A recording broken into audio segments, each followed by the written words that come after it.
Tallinna jalgpalliklubi staadioni skandaalne avamine ja sealt lähtunud süüdistused professionalismis löövad avalikkuses suuri laineid ning leiavad ajakirjanduses rohket kajastamist. Jalgpalliliit moodustab uurimiskomisjoni, mis tuvastab, et 8 kalevlast, keda kahtlustati asjaarmastaja mõiste rikkumises, on süütud.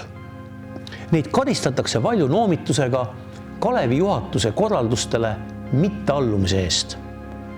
TJK saab hoiatuse ebakorrektse käitumise pärast naaberklubidega.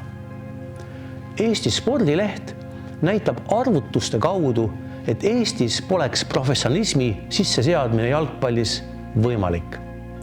Meeskonnas peaks olema vähemalt 15 mängijat ja treener, kellele palka maksta. Lisaks muud kulud. Paraku kestab jalgpallihooaeg Eestis vaid 6 kuud. Selle ajaga peab teenima tulu, mis kataks ära terve aasta. Meie 2 kuni 4000 pealise publiku juures on see aga võimatu.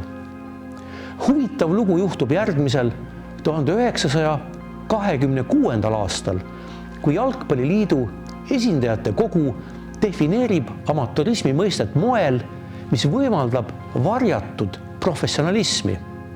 Vastuvõetud sõnastuse järgi loetakse asja armastajaks mängijad, kes jalgpalli mängimise eest otsest materiaalset tasu ei saa. Varjatud tasu maksmine on selle definitsiooni järgi võimalik. Rahvaleht kiidab uut seadust, mis võimaldab klubidel mängijatele soodustusi pakkuda ja Jalgpalliliidu nägu jääb seejuures FIFA ees puhtaks. Mujal Euroopas asjad just nii olevatki. Esindajate kogu otsuse mõistavad hukka nii Eesti Spordi Keskliit kui erinevalt Rahvalehest ka muu ajakirjandus. Kardetakse isolatsiooni jäämist rahvusvahelisel tasemel ja sidemite kaotamist Skandinaavia maadega, kus professionalismi suhtutakse halvasti.